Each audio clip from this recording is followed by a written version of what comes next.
Hi, welcome to the Lawyer Society Legal Podcast. In today's episode, I'll be talking about a very short question on the nature of written statement that could be filed by a legal heir or legal representative in a civil suit. Now, if you look at the provisions regarding this, which is Order 22, Rule 4, Sub Rule 2, you will understand that in case legal heir or legal representative wants to file a written statement on behalf of the deceased defendant or defendants, then his defense must be appropriate to his character as legal representative of the deceased defendant. So he cannot be stating those things which were personal to the deceased defendant. This was said by the Honorable Supreme Court in the case of Bal Kishan versus Om Prakash, reported in AIR 1986, AC 1952. This was also followed in the case of Vidyavati versus Manmohan, reported in 1995, 5 ACC 431.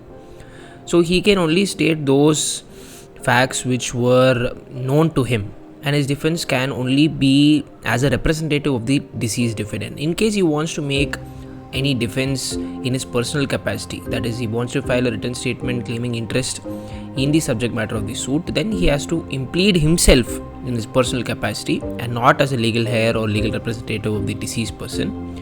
After impleading himself, he can file a written statement in the matter. This was said so by the Supreme Court in the case of Jagdish Chandra Chatterjee versus Sri Kishan, reported in 1973, 1 ACR 850. In case he wants to file a written statement in his personal capacity, he has to implead himself. Otherwise, if he is filing a written statement on behalf of the deceased defendant, then the written statement is limited to the facts which he could have known, and those facts which were personal to the deceased defendant cannot be stated in the written statement. So that being said, what about a scenario where the deceased defendant has already filed a written statement before he passed away, and the legal heir or legal representative wants to file an additional written statement under Order 1 Rule 10. Now, the Honorable Supreme Court in the case of Sumti Bai versus Paras Finance Co., reported in 2007, 10 ACC 82, held that it is possible for him to file an additional written statement in so far as it is limited or subject to Order 22, Rule 4, Sub Rule 2.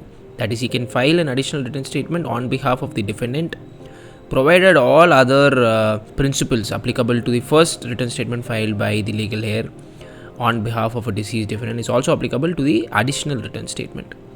So you can refer to all these cases and you will know that there's only a very minute difference between filing a written statement on his own personal capacity or filing a written statement on behalf of a deceased defendant. I hope you found this episode to be informative.